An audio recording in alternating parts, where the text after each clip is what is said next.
Olá, amigos da UP TV, estamos de volta aqui com mais um programa Missão Educar, onde a principal estrela é a educação. E você tem que participar conosco, porque você vai enriquecer o nosso programa. Mande a sua mensagem, notícia, pergunta e comentário sobre educação e as suas experiências que você faz também aí, o que você tem observado. Isso vai para o ar aqui pela UP TV no Missão Educar, para que a gente possa divulgar para todas as partes do Brasil o que se faz por aí em termos de educação. E se lembre que esse Missão Educar também é o nome de um grupo no Facebook. Nós temos lá hoje 160 educadores, um pouquinho mais que isso, participando, né? Entre no Facebook, clique lá e participe. Você pode contribuir muito para que a gente possa fazer um programa cada vez melhor. E nós daqui a pouquinho vamos ter uma série de atrações e já desde agora convido você a comentar sobre aquele projeto de lei que visa punir os governantes com 4 anos sem poder concorrer a eleições, aqueles governantes que piorarem a educação nos seus mandatos. Se você quiser, opina sobre esse assunto, a gente vai registrar aqui e vamos divulgando as opiniões. É o PL 7420. De 2006. Ele está tramitando no Congresso agora, desde 2006, olha só, 7 anos, para ver se a gente consegue pôr um pouquinho de medo, né, nesse pessoal que trata mal a educação, e assim como hoje há responsabilidade fiscal, também haver responsabilidade educacional. E falando em educação, claro, temos aqui ao nosso lado o professor Disseu Moreira, o nosso pedagogo e psicólogo Disseu Moreira. Boa tarde, professor. Boa tarde, Serrano. E eu gostaria de começar o programa passando uma mensagem para os nossos internautas. E é uma frase, que é frase de cabeceira na minha vida, nas coisas que eu faço, até em artigos que eu escrevi, do professor Henrique José de Souza. Diz o seguinte: o mestre aponta o caminho, o discípulo segue sozinho até encontrar o mestre novamente. Só que dessa vez dentro de si mesmo. Isso retrata, em essência, o papel de um educador. Todos os dias, em sala de aula, porque a grande humildade dele é no momento que ele está ensinando, ele aprende e ele se coloca na posição em que ele acompanha o seu aluno, desde o ensino infantil até chegar no nível da universidade. Aí, esse aluno então já terá encontrado o mestre dentro de si mesmo, que é o que se espera. Mas que ele tenha que fazer a sua parcela e a sua jornada também. Mas que frase lapidar essa, realmente, hein? Profunda, hein? É profunda. E assim, para mim, eu escrevi, na verdade, 3 artigos, e dentro dessa frase eu extraí 4 estilos de liderança para estar trabalhando, inclusive na área da educação. Puxa vida. Meus amigos professores aí. E é bom lembrar, né, professor, eu até esqueci de falar isso no começo da abertura aqui, que nós agora somos semanais, estamos aqui toda segunda-feira às 18 horas na TV. Então você que gosta de educação desse tema, nos veja sempre aqui, avise os amigos. E quem não puder ver na hora do programa, das 18 às 19 horas, pode também ver em qualquer dia pela UP TV. Só basta entrar na UP TV, escolher qual a edição do Missão Educar que você quer ver, assistir, e você assiste lá porque está on demand. Isso em qualquer parte do mundo. E para participar, nos mandando alguma informação ou opinião, você entra no site da UP TV, lá tem o espaço para você se manifestar. Ou então, se você não estiver no site, você pode mandar pelo participe@uptv.com.br. participe@uptv.com.br. Professor, hoje nós teremos, daqui a alguns minutos, uma atração espetacular aqui, que é alguém que vai falar sobre educação de informática, que forma usuários de informática. É interessante porque é um assunto, e na área da educação nós sabemos, a tecnologia está chegando. E ela está presente, hoje está presente, mas em partes do Brasil, em escolas. E para isso é fundamental que a gente saiba entender essa metodologia, essa ferramenta, como um aliado para o educador, como um aliado nosso. Não é para nos tornarmos dependentes da informática, nós fazemos uso adequadamente da informática. Não há nada de errado com a tecnologia, há errado quando nós não sabemos trabalhar adequadamente com ela. E hoje nós vamos conversar, conheço esse meu amigo, o Sumo, Rafael Sumo, já há algum tempo, sei disso, do trabalho dele, e vai ser muito bom estar falando isso para os professores, essa versão da importância da informática dentro do processo educacional. Sem dúvida. E agora, até peço para o Guilherme preparar lá para a gente, nós gostaríamos de saber como foi sua viagem lá para a Carmésia, né, no interior de Minas Gerais. Foi um contato muito direto com professores e crianças, né, professor? Foi maravilhoso. Eu já avisei, minha amiga Regina está aí, já te avisei para você acessar junto com as crianças, depois assistirem, porque foi um encontro, foi uma experiência maravilhosa daquelas crianças, com o trabalho que foi feito em cima do Eletrãozinho. Só estou esperando lá, de Carmésia, da Regina e dos professores, os depoimentos, né? Porque a gente viu o vídeo das crianças, ficou um pouco, não ficou um pouco audível, mas da próxima, ainda em outro programa, a gente vai voltar a apresentar a gravação com as crianças de lá de Carmésia, assim como já tivemos em outro lugar, em Liberdade um pouco antes. Sim. E para o ano que vem já algumas estão a caminho. Já estamos vendo aí, o espectador já está vendo aí a fotografia das crianças, né, professor? Você pode ir contando para a gente essas fotografias, o que são, o que significam? Olha, esse é o momento da festa. A coisa mais bonita que tem nisso daí é depois o momento do autógrafo, que eles não abrem mão, mesmo que seja um pedacinho de papel. Não importa, você está ali, você vai dar. E foi muito emocionante a hora que a Regina chamou o meu nome, né? Chamou todo mundo, chamou do prefeito César, chamou o vice dele, na hora que chamou o nome. Tinha prefeito? O prefeito estava lá no lançamento, o prefeito estava lá no lançamento, o professor César, um abraço para ele, um grande incentivador da educação, a uma cidade de 3 mil habitantes. Puxa vida. E seria muito bom que as de 300 ou de 3 milhões seguisse o exemplo do que se investe na educação numa cidade assim. Às vezes fica melhor para administrar. Mas eu estava entrando, né? A hora que eles chamaram para a mesa, aí só vi as crianças, isso é gostoso, uma cutucando a outra e falando assim, oi ele. O autor do livro. Não tem nada nesse livro que pague isso. Olha, tem uma Essa é a fila para os autógrafos. Eles estão com o livro cada na mão, um né? com um livro, meu. Ninguém abriu mão lá aí é um momento de autógrafo, bacana, né? Para cada um deles. Eu imagino que essas crianças também, a experiência que ela sente, né? Por quanto tempo ela vai ter isso na memória dela? Olha, estive aqui com o autor do Eletrãozinho, pessoalmente me deu autógrafo, estive com ele, bom, né? Com certeza eles vão guardar esse livro. Olha, eu nunca tive isso na escola, que estou falando. Os escritores, de modo geral, hoje estão muito ausentes da vida das crianças. Eu fui ter um livro assim autografado pela primeira vez na minha vida, eu já tinha passado dos meus 25, e ainda foi um livro do, como é que é? Eric von Däniken.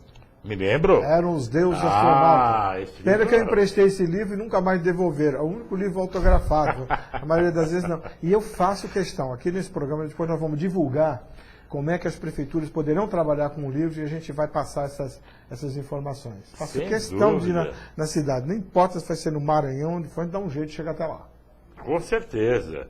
Então, olha, nós vimos aí nessas fotografias, né, as crianças com o Eletrãozinho, e o senhor já trouxe para nós aqui várias passagens aí recentes de viagens com o Eletrãozinho, fazendo muito sucesso entre as crianças, né, entre os professores. Então, daqui a pouco a gente vai falar também um pouquinho sobre o Eletrãozinho, porque, na minha opinião, é um fenômeno, né? Realmente é um livro que já tem aí um bom tempo de lançado, né?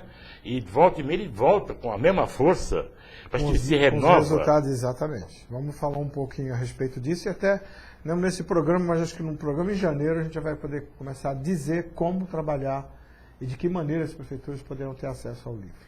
Ah, sem dúvida. E eu acho que muita gente tem interesse nisso, né? Porque eu vejo que professores se manifestam no Facebook, né? Falam do Eletrãozinho, fazem propaganda do Eletrãozinho e querem promover o Eletrãozinho, né? É verdade. E essa edição é recente, essa que está agora aí caminhando por aí, né? Já praticamente se esgotou. Se esgotou? É uma edição pequena, porque foi provisória, até ver se eu consigo uma editora, ainda não consegui fechar aí como editora, mas assim, do primeiro plano, para não deixar as crianças ou as prefeituras recebendo o livro. Sem dúvida. E eu repito a você, se você quiser comentar esse projeto de lei que está no Congresso, aliás, é bom a gente até se manifestar e dar opinião, porque ele já está há 7 anos rodando no Congresso, né? E não resolveram ainda. Ele prevê esse projeto de lei é o 7420/2006, prevê que o governante que deixar o governo com a educação pior do que ele encontrou, ele fica 4 anos inelegível. É uma boa, professor? Bom, eu até coloquei isso no Face lá também. Nem isso não seria. Se eu for pensar dentro daquilo que eu sigo como base do meu trabalho, que é aquilo que eu chamo da pedagogia henriquiana, da psicologia henriquiana, eu diria, seguindo os passos do professor Henrique, que isso é cometer um dos maiores crimes de lesa humanidade. Você cercear o direito ao conhecimento é um crime. E dessa maneira, desviando os recursos que devem chegar, também se enquadra na mesma questão. Então eu acho que, mais do que isso, acho que 4 anos seria para dar uma oportunidade. Repetiu, aí não tem uma segunda. Né? Eu acho que seria bom que o pessoal comentasse no Facebook, eu tiver de comentasse mandando uma mensagem aqui para a gente também. Então esperamos que o nosso... Olha, já tem aqui, falamos, né? O nosso internauta é assim, ele... olha, o Osmar de São Bernardo, né? Boa tarde, Osmar, tudo bem? Ele diz assim, ótimo trabalho, sou fã de vocês, boa tarde. Obrigado, Gilmar. Mas olha, perdão, Osmar, manda sua opinião sobre essa história que o professor falou agora. A gente aguarda, dá tempo, tá bom? Temos mais um internauta aqui, professor, vamos ver aqui quem é. É o Saulo Campos, de Santo André. Ele diz assim, essa campanha é sensacional. Muita incapacidade de não conseguir mudar nada, ter muitos recursos para melhoras. Muito obrigado pela sua opinião. Realmente, é o mínimo que se pode pensar isso, né? Se você não mudar nada em 4 anos de mandato, né? Como prefeito, por exemplo, né? Como governador. Não existe. É impossível você pensar, você está numa administração em 4 anos, não vai acontecer nada. Não tem por onde. Não faz sentido. O recurso está ali. As verbas estão ali. Se elas podem ser aplicadas em uma série de coisas, por que não pode ser aplicada em educação? Não faz sentido. Então, a minha opinião, então, é do nosso teleinternauta, né? Saulo Campos, aqui de Santo André. Obrigado, Saulo, obrigado, Osmar. E você que não mandou sua mensagem ainda, estamos aqui esperando, vai ser um prazer muito grande estar falando da sua mensagem aqui. Eu lembro a todos os que estão vendo esse programa, que o nosso programa, ele está agora numa fase de receber apoios e patrocínios de quem achar que vale a pena investir em programa educacional, colocar o seu nome, associar o seu nome, a sua marca, a um programa como este. Só basta aqui mandar também seu e-mail, a gente entra em contato, né? Para que quem tiver interesse possa entender como funciona isso. Nós teremos aqui em 2014 ter várias marcas interessantes conosco que queiram apoiar esse esforço nosso da UpTV em prol da educação. E agora... E uma coisa também, o internauta, ele trabalhando numa empresa, não importa, as empresas investem, elas têm um projeto de investimentos em áreas e que de repente ele pode apresentar ou falar ou entrar em contato com a gente para que a gente possa mandar um projeto também para a empresa. Exatamente. Sabe? A educação é responsabilidade de todos. E as empresas, além do mais, ainda trabalham com uma outra coisa que é a educação corporativa. É verdade, também. Então, e aí, falando em educação corporativa, né? Eu já chamo a atenção lá da nossa técnica, do nosso Guilherme, para mostrar o nosso entrevistado de hoje, né? E a gente vai daqui a pouco falar com ele. Boa tarde, Rafael Suma. Boa tarde, Augusto. Boa tarde, Liceu. Pessoal da internet também. Muito boa tarde. Então, o professor, você já conhece o Rafael, né? O Rafael, ele é professor da área de informática. Ele forma e aperfeiçoa usuários de informática dos mais diversos níveis, né? Então, hoje a gente vai saborear um pouco esse lado, porque não se faz... Eu até costumo brincar que hoje em dia não se planta mais um pé de alface sem um computador, né? Tudo tem computador, tudo tem envolvido. E, então, todo mundo tem que aprender, inclusive, eu sou daqueles que já fugi do computador, meu professor. Quando, uns tempos para trás, eu conheço essa quando história. surgiu o computador, eu fugia dele, né? Depois eu tive que me adaptar, aprendi, vi nascer a internet no Brasil, a BBS ainda, né? Que era pré-internet, né? E hoje nós sabemos que é uma coisa maravilhosa, né, professor? Bom, nós já podemos começar a Sem bombardeá-los de perguntas. Então, aí até agora, Suma, eu quero pegar uma vertente assim. Eu me lembro ainda do meu começo na informática. E eu entrei num momento meio que pioneiro, sabe? Desde lá no começo. Mas acontece que teve uma situação muito particular na minha vida. Num determinado momento eu parei, deixei, e a coisa avançou, porque ela avança numa velocidade impressionante. Aí, naquela época, surgia muito uma coisa assim, isso é coisa de gênio. E criou essa ambiência de informática é coisa de gênio. Isso é coisa só o cara doido, precisa ser doido, precisa ser gênio. E eu vejo que isso pegou, e que muita gente, hoje ainda, da faixa dos seus 40, dos seus 50, dos 60, se bloqueiam em achar que não consegue nem, não sabe nem abrir um e-mail. Tá. Aí eu jogo assim para você, como especialista nessa área. Ocorreu isso mesmo? Você sentiu que isso ocorreu? E como é que dá para tirar um pouco hoje essa coisa que ficou, essa egrégora, essa mistificação em cima de que só informática é coisa de gênio?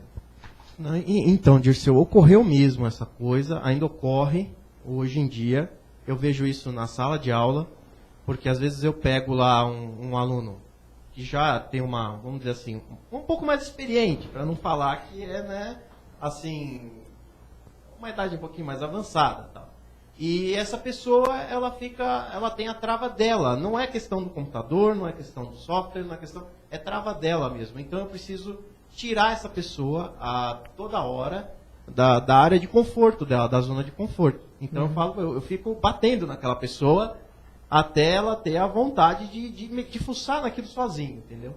Então é batendo assim nessa tecla, ou fazendo a pessoa sair da área de conforto dela, que ela começa a perder esse medo e começa a desmistificar essa área que só mexe na informática quem é gênio, ou quem faz cálculo, quem entende muito de cálculo. E não é assim. Existem softwares hoje em dia que faz o intercâmbio, né, a ponte, e que deixa mais fácil para o usuário. Então, não é só aquele gênio ou aquela pessoa que manja muito de matemática que pode trabalhar com a área de informática. E como é que foi a sua caminhada em direção à informática? De repente, quais áreas que você está atuando hoje dentro da informática? Assim, comecei com a informática, que eu me lembro, eu tinha lá uns 9 anos, acho. Então, meu primeiro computador ainda eram aqueles disquetes. Aqueles bolachão. Aquele bolachão mesmo, né? Que a única coisa que eu tenho na minha lembrança, assim, é que quando eu colocava o disquete tinha uma trava, e aquela trava fazia um barulho enorme. Fazia aquele plaque. E aquele computador, o que aconteceu? Como todo usuário, a gente fica fuçando naquilo sem muita técnica e acaba, né, danificando o computador, danificando o software e assim por diante. E o que aconteceu? Eu comecei a fuçar nesse computador.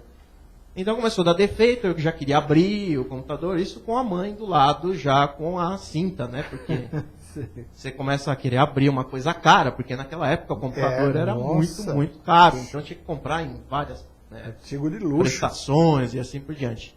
E eu, né, com a minha mente um pouco meio esquisita, queria abrir aquele negócio para ver como é que funcionava lá dentro e tentar consertar. E foi fuçando, comecei com uma coisa de fuçando, e foi indo no decorrer da vida. Eu entrei para a faculdade de engenharia química, então essa coisa de matemática, engenheiro, levou muito ao software, que hoje eu sou especialista, que é o software chamado Excel, tá, da Microsoft. Então eu fui me aperfeiçoando mais nesse software e comecei, é curiosidade, né? Você se aperfeiçoa em um, mas aí vem o outro e começa aquela parte de fuçar mesmo, e a gente vai pegando informação ali, informação aqui. Fui fazer um curso, nesse curso me certifiquei, então hoje eu dou aula de Excel, tá? Eu dou formação do pacote Office inteiro, mas a minha especialidade é em Excel. Que, aliás, então, é o mais difícil, né? Eu penso que é um dos mais difíceis, né? Não é que é mais difícil, mas é uma ferramenta muito ampla. É muito ampla. É muito ampla. Algumas ferramentas da Microsoft, do Office, da parte de escritório, como o Word, o Access, eles são um pouquinho mais restritos. O Excel não, além dele ser uma calculadora, ele foi para uma área assim, que substitui o Word, substitui o Access, substitui... Então, ele começou a ficar muito amplo, e o pessoal acabou esquecendo o resto dos outros itens do pacote Office, né? E pela minha felicidade, me especializei justo nesse, que eu vejo assim, de uns 2 anos para cá, teve um boom assim enorme, tanto na parte de escritório, como em qualquer parte hoje no comércio, seja na padaria, vamos dizer assim, no hospital, em qualquer lugar você vai achar uma planilha de Excel em que eles estão mexendo, não tem como. Eu até falei difícil, né? Porque, como ele é tão amplo, poucas pessoas podem dizer assim, eu domino o Excel. Eu domino bem o Word. Eu domino bem. Eu domino, eu consigo abrir o Excel. É? Domino na abertura dele assim, fantástica. Mas dominar mesmo a ferramenta de maneira mais ampla é complicado. Né? Sim, é porque também todo o pacote Office ele envolve a linguagem de programação. E se envolve a linguagem de programação, a coisa fica um pouco que infinita, né? Então eu posso pegar um Excel e fazer coisas ali dentro que ninguém imagina que dá para fazer. Tá? Então não é só a parte de cálculo, né? Não é só a parte da calculadora, vamos dizer assim, que começou lá no Lotus 123, que é bem antigo também, antes da Microsoft, que era mais a parte de cálculo e organizar esse cálculo num sistema que desse para a pessoa que mexe com aquilo ficar bem antenado com o que ele está fazendo. Mas hoje em dia não é mais isso. Hoje em dia ele serve para fazer banco de dados, cadastro de clientes, distribuição de informação que a gente fazia pela mala direta do Word. Hoje em dia a gente consegue fazer tudo isso pelo Excel. Então, o boom foi muito grande mesmo. Agora, bom, toda essa história é no Excel. E como é que essa tua experiência porque você também é professor. E como foi essa experiência de levar isso para a escola, para os alunos? Então, essa minha experiência começou porque eu já passei por quase todas as áreas, vamos dizer assim, de ofício, né?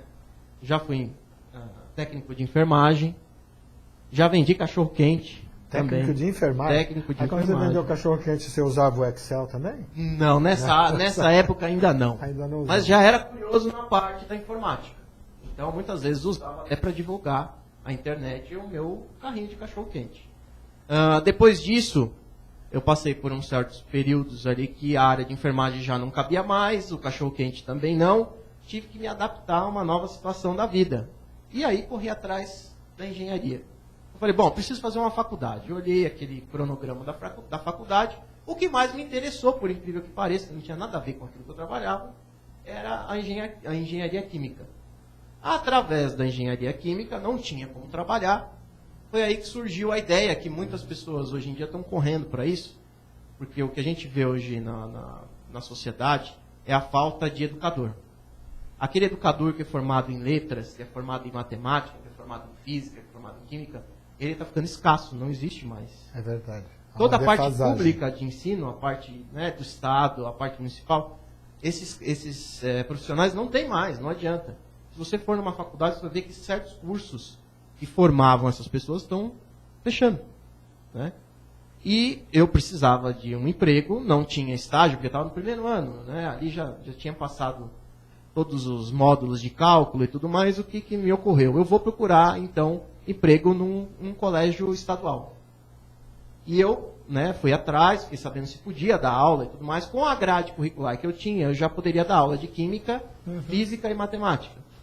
Então, me embrenhei por esse lado da comunicação e do educar, do ensino.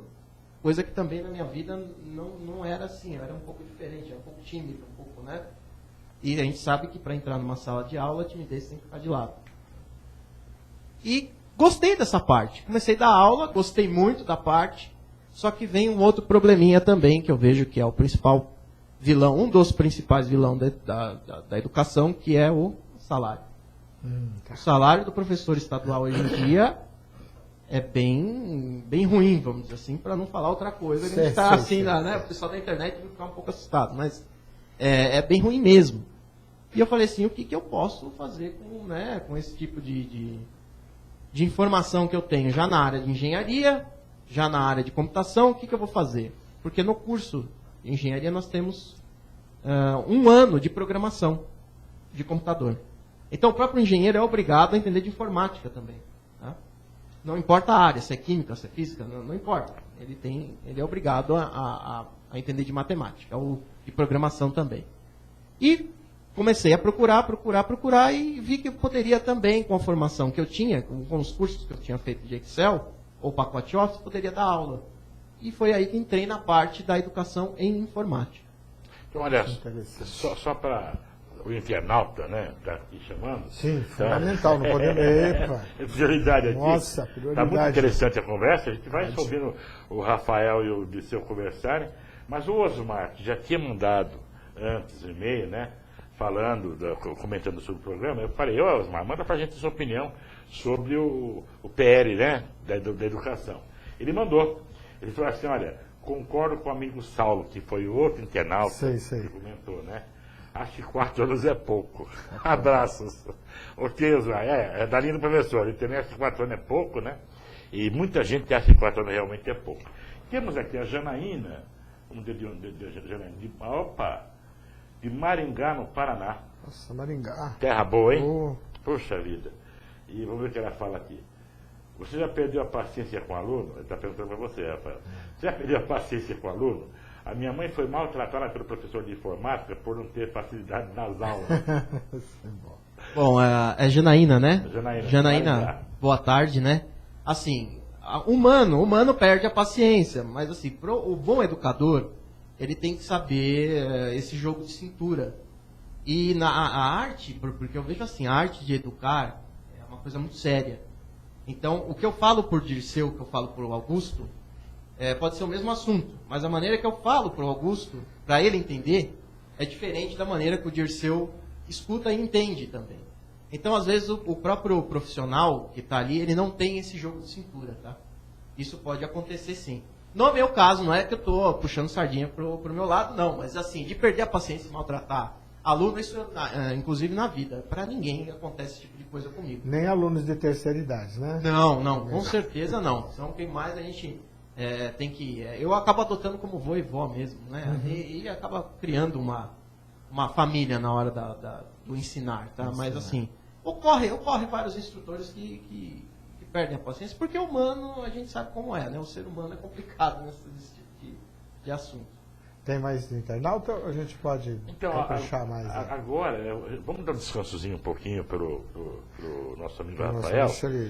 E dar uma respirada. Uma respirada, porque, olha, ele engatou uma quinta aí e está empolgante realmente o relato dele. Mas eu até queria que o Odair nos ajudasse aqui, com a aproximação de câmera, né? Porque vamos falar do eletrãozinho, né? Vamos. Então, se o Odair puder dar um pulinho aqui para dar uma aproximada na mão do professor, para mostrar a capa, né? Depois a gente vai... Olha, não, calma, a gente vai voltar com o Rafael sim. Nós só apenas começamos. Sim. A gente só passou... Vamos bombardear ele ainda, tem mais coisa, não respondeu nem a metade ainda. Então, o Odair já vem chegando aí, do Clique ABC, que é nosso parceirão aqui. Ele vai dar uma aproximada na mão do professor, para vocês verem a capa do Eletrãozinho, que é um fenômeno realmente, é um livro que está conquistando sempre os professores, né? E também as crianças, né? Então, as crianças que curtem o Eletrãozinho são do fundamental, né? Bom, agora nós vamos entrar numa história do Eletrãozinho. Você mesmo perguntou para mim assim, e aí? O Eletrãozinho já passou, já completou 21 anos, então já é maioridade. E acontece o seguinte, as crianças que leram esse livro há 21 anos atrás, hoje deve estar pelo menos com seus 30, 32, 28 anos. E são esses professores que eu já encontrei por aí, né, nas andanças, nas palestras, conferências, assim, puxa, eu tenho o teu livro autografado, desde tal, aquela... Então, hoje, eles são os professores que, de uma certa forma, estão vendo o livro e estão resgatando, como aconteceu. Não é o caso da Regina, lá de Carmese, nós conhecemos pelo Facebook, mas ela leu o livro, ela gostou, as filhas dela leram o livro, gostaram. E eu acho que ele está de volta aí, porque ficou bastante tempo parado. E é interessante o que você falou, nós estamos pegando aí um espaço grande. E o retorno dele com o mesmo... outra vez ele ficou parado também, agora nós temos, na verdade, o segundo retorno do Eletrãozinho. E os depoimentos são assim, depoimento de mudança, das crianças perceberem que mudou. Porque o livro ele tem como finalidade, a história do Eletrãozinho, é para resgatar o elétron da felicidade que brilha dentro de cada um de nós, que brilha das crianças. E realmente elas ficam muito elétricas com o Eletrãozinho. Concordo, elétron, eletricidade, né? E os depoimentos de falar assim que mudou em termos de comportamento na sala de aula porque trabalha valores. Então, Trabalha filosofia para crianças. além disso, além de introjetar a filosofia, de levar uma mensagem bonita que os professores gostam, os pais gostam, eu acho que tem uma finalidade também que é muito importante, que é começar a trazer o aluno para a leitura. Porque se você dá para uma criança de 7, 8, 9 anos um livro ruim, ele vai ficar com raiva de ler, né? Ele não vai ser um bom leitor, aquele leitor habitual que gosta de ler. Mas se dá uma coisa atraente, depois mais tarde dá outra coisa atraente, ele vai tomando gosto pela leitura, né, professor?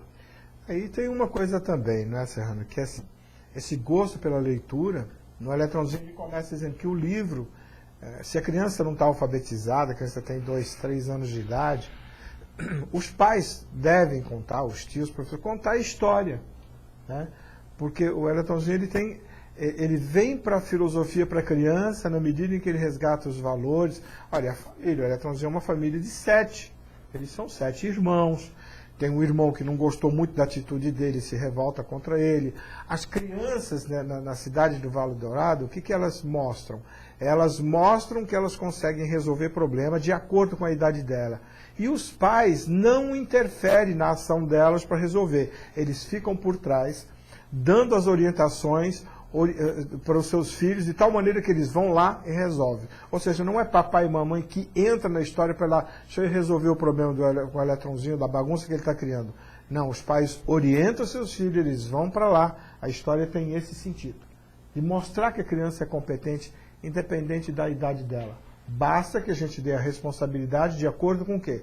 Com o seu estágio de desenvolvimento. Sim. Então ele trabalha o princípio do bullying, o princípio da família, da amizade, do amor, do carinho e principalmente hoje uma das tônicas fundamentais, que é a questão da sustentabilidade e da educação ambiental, da educação ecológica. Então, e os professores que quiserem conhecer uma sinopse do eletrãozinho, que quiserem conversar com o senhor para adotar, como é que eles podem fazer para poder tomar esse contato com o eletrãozinho? Não sei se há na internet algum resumo ou de alguma coisa assim, no seu site. Como funciona isso? Eu tenho um projeto do livro, de como pode ser trabalhado, até pela colaboração da professora Márcia Pereira, lá do Colégio Arlindo Betil de Diadema. Ela fez até um projeto muito bonito. Eu posso mandar esse projeto, mas para o ano que vem, vocês me aguardem um pouco, que eu estou com um projeto aí que é assim.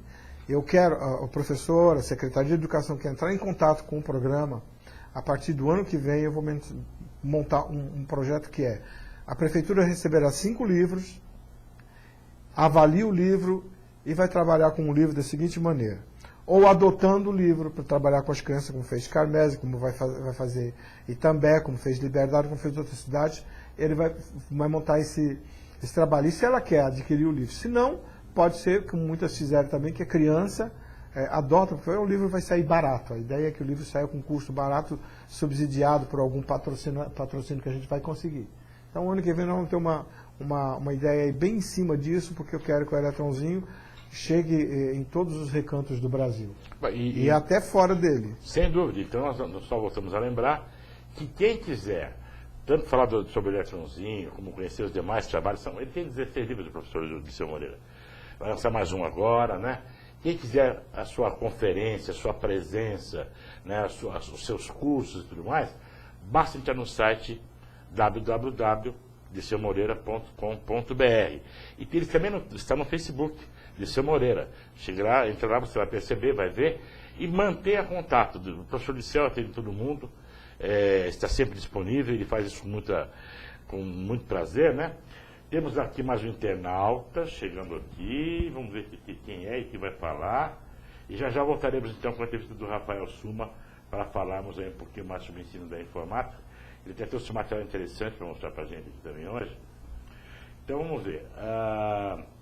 Sandra Render, de onde ela é, de São Paulo, ela diz assim: parabéns pelo programa. Queria saber do convidado se a informática mudou sua vida social e profissional. Boa pergunta, hein?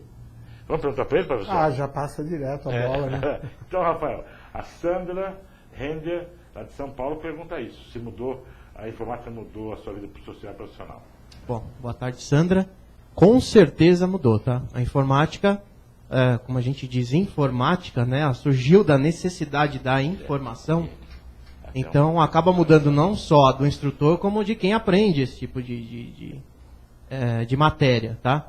Hoje em dia nós temos aí, como o Augusto citou várias vezes, o Facebook, antigamente o Orkut, tinha o tal do ICQ e tudo mais. Isso não só mudou a vida social, como também a parte que a gente chama de network, tá? Então essas redes lá, elas estão servindo muito para trabalho hoje em dia.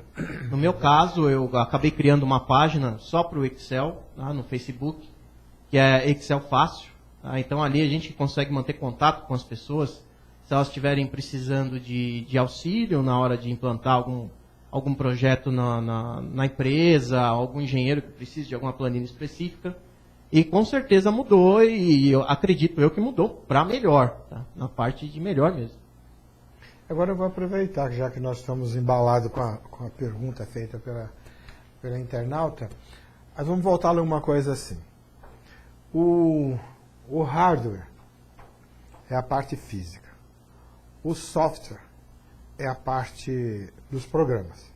Agora tem um sujeito que opera isso que eles costumam chamar de firmware e outras vezes eles chamam de BIOS, que é o bicho idiota operando o sistema. Você acha que é adequado dizer, porque senão não está criando aí de novo a história do preconceito? Então, adequado dizer do BIOS não, tá? Não é adequado dizer do BIOS. Mas assim, adequado é dizer da preguiça. Porque só não aprende a mexer no computador, no PC lá de casa, quem tem preguiça de fuçar. Ou quem tem medo também, nem a parte do medo. De errar. O medo é que é o problema. E depois eu vou ter que pagar lá para o cara consertar meu computador e vai custar caro. Não vai mexer nunca, então. Gente, mas não é um bicho de 7 cabeças assim. Não é que você vai apertar uma tecla do computador, vai estragar, vai começar a pegar fogo na sua casa. Não, calma. Então tem que fuçar. Eu sou do seguinte pensamento. Eu mando meus alunos fuçarem tudo que eles têm vontade. Tá? Inclusive, eu creio, já existem instrutores dando aula como eu e tudo mais, mas assim, quando eu aprendi a parte do Office, quando eu aprendi a parte de mexer na informática, era aquela coisa um pouco parada, monótona. Porque o instrutor chegava e colocava aquelas fórmulas no Excel, vamos dizer assim, que é a parte que eu mais gosto de falar, acho que vocês já perceberam isso, né? Aí ele colocava aquelas fórmulas na célula, todo mundo copiava aquelas fórmulas, dava Enter, felicidade total na sala. Todo mundo ficava com aquele sorriso maravilhoso. Aí chega em casa, alguém pede, a mãe pede, controla aqui o meu saldo bancário, né? A esposa, que sempre o saldo bancário já fica negativo, né? Quando casa a coisa é diferente, mas tudo bem. Ela pede para calcular o saldo bancário. Vou aplicar aquelas funções que eu aprendi na aula. Mas como eu copiei do instrutor, chega em casa, o que acontece? Dá errado. Tá? Então, eu, vendo esse tipo de problema, eu costumo incentivar os alunos dentro da sala de aula a fuçarem comigo ali do lado. Então, eu faço eles pensarem bastante. Olha, vocês vão pensar na fórmula que vocês vão usar agora aqui. Então, professor, está difícil, eu não sei, se vira, mexe.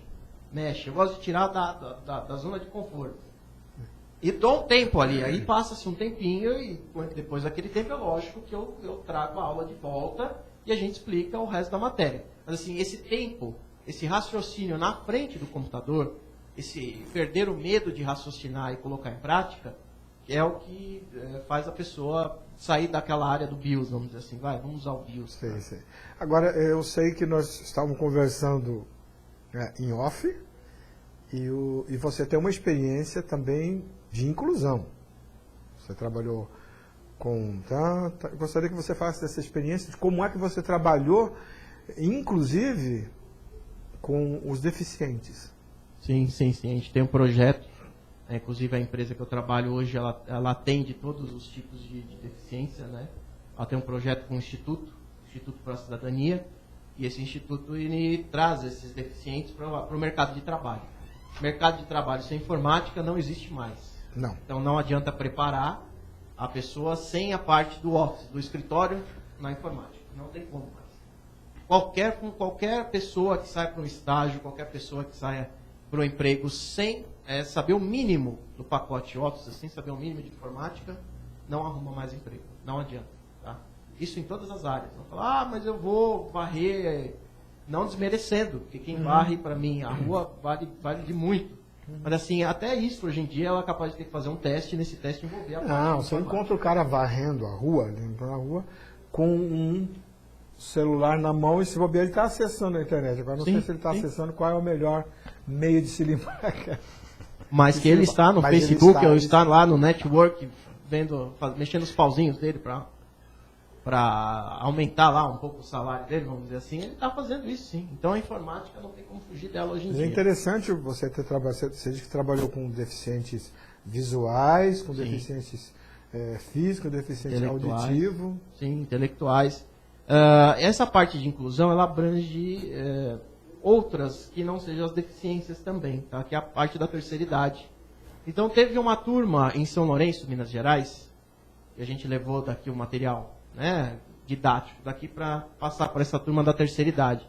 Geralmente são a avó que quer ter e-mail, mas já está de saco cheio de falar para o neto entrar na internet para ela, ou o neto também não tem paciência, né?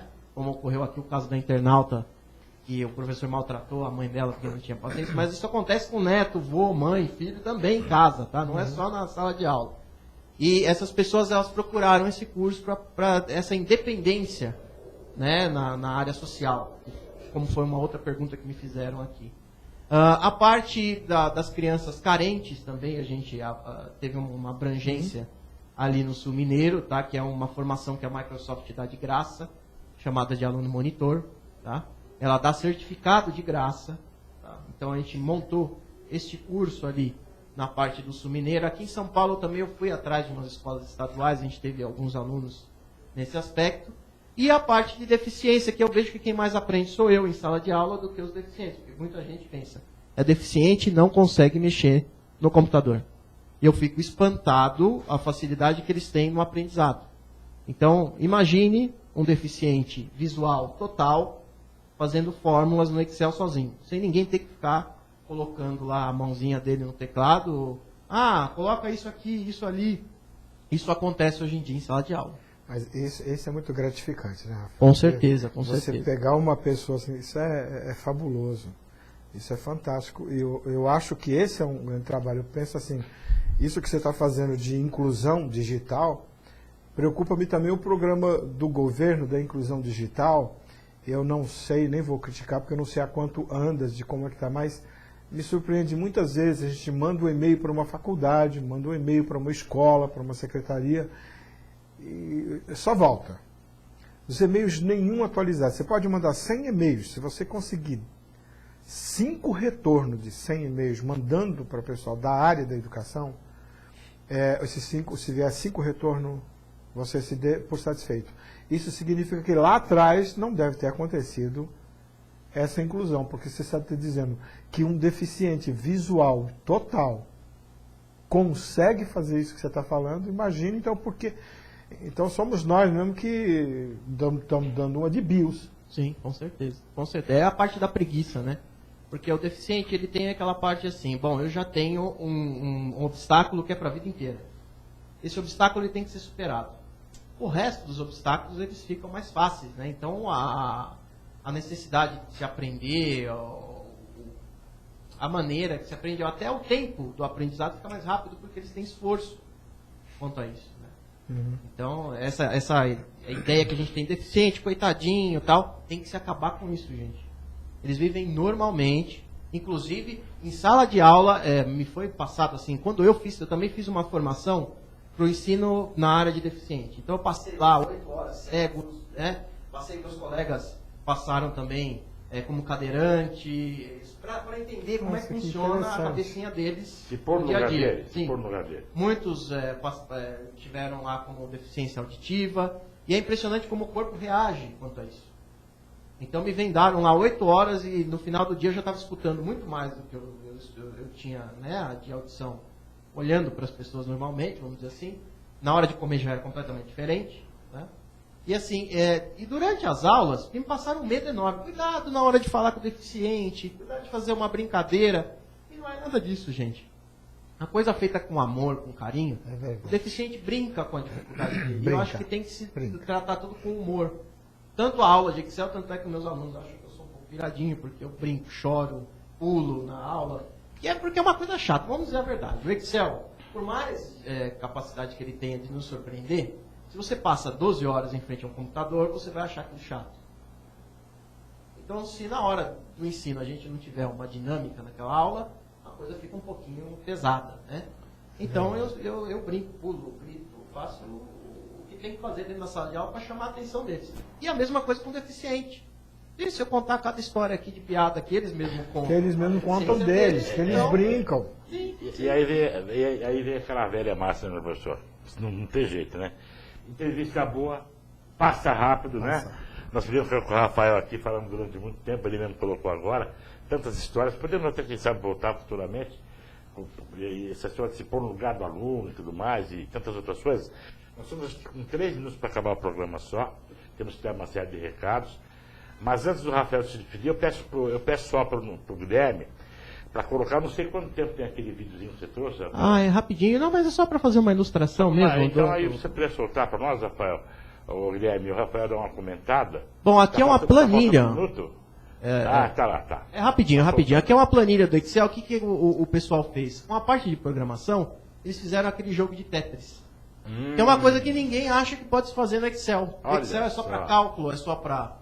E como já vi gente fazendo desenho então, mesmo. Eu posso poder fazer isso? Pode. Aí eu vou fazer um para eu ganhar. Porque eu só perco do Tetris, você pode fazer um para eu ganhar. Pode? Já é uma maneira de aprender como é que funciona o jogo. E aí, ó, ele funciona como se fosse um joguinho mesmo. E não é só assim, tem jogo com gráfico mais elaborado ainda. Cheguei a receber alguns, você fala, como é que o cara fez isso no Excel, né? Sim. Então, até programa de cadastro hoje em dia, rapidíssimo. As empresas estão tirando os softwares muito elaborados para colocar o Excel. Perfeito. Então o boom de hoje em dia que está acontecendo é por essa função. Ele é mais leve e a facilidade de achar quem opere é um pouquinho maior. Então, quem quiser falar um pouco mais sobre esse assunto com você, Rafael, e até mesmo consultar você, as empresas, as pessoas físicas que queiram aprender mais sobre informática, enfim, queiram trocar ideia com você, quais são os seus contatos? Bom, Facebook, que hoje em dia todo mundo fala, né? É Rafael Summa, S-U-M-M-A, tá? Dentro do meu Face tem uma página também chamada de Excel Fácil, ok? Então, ali a gente até vende planilha. Então, se uma empresa precisar, um engenheiro precisar alguma coisa, nós mandamos a planilha até por internet. Tá? Então, a gente faz a negociação de como pagar e tudo mais e manda a planilha por internet. E tem o telefone, se alguma empresa precisar de uma consultoria, ou até mesmo palestra, do porquê mudar para Excel, do porquê usar esse tipo de ferramenta. Eu estou querendo entrar para essa área também agora das palestras. Meu telefone celular é 960884580. Agora é 11, né? É 11. Tá. Isso, logo, como eu disse, até vou chamar no ar aqui o meu amigo, diretor da Serplan, que é uma empresa que trabalha só com essa parte da formação, inclusive utilizando muito da informática dentro das escolas. Ele apresentar lá também esse trabalho que vai ser importante.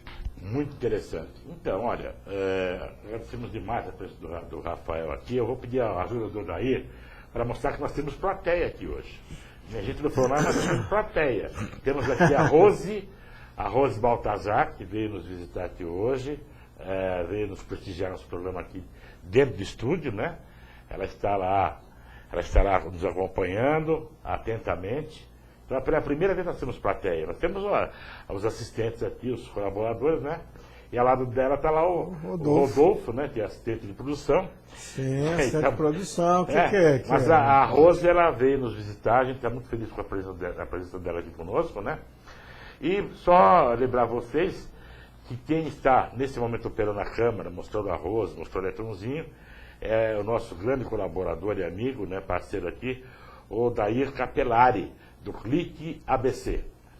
Então, nós agradecemos muito a vocês todos, aos nossos internautas, professor Liceu Moreira, sempre aqui com a sua sabedoria, nos ensinando tantas coisas, né? O nosso programa teve, então, assistência de produção de Rodolfo de Andrade, na técnica, o Guilherme Dias. Nós estamos aqui, José Augusto Serrano, com vocês compartilhando tudo isso. E nós temos a direção geral da Liliana Gonçalves, que estará voltando em breve dos Estados Unidos. Voltando hoje, que maravilha. Estamos lá esperando que ela chegue, dar um abraço na Liliana Gonçalves, né? Esperamos vocês, então, nas próximas segundas-feiras, às 18 horas, ou então em qualquer dia e hora, clicando na uptv.com.br, no seu programa Missão Educar, onde a estrela principal é a educação. Até o próximo programa e muito obrigado.